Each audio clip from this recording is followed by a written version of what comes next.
জয়া, আমি একটা কথা তোকে বলে দিচ্ছি, পায়ে ধরে হোক, ক্ষমা চেয়ে হোক, যেমন করে হোক, নিজের সংসারটা কিন্তু বাঁচা জয়া।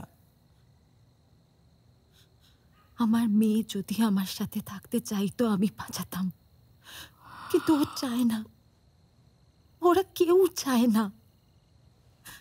তাহলে এবার আমি আমার নিজের সম্মানটা বাঁচাই মা। আমি তো পাগল নই, আমি তো মানসিক ভারসাম্যহীন নই।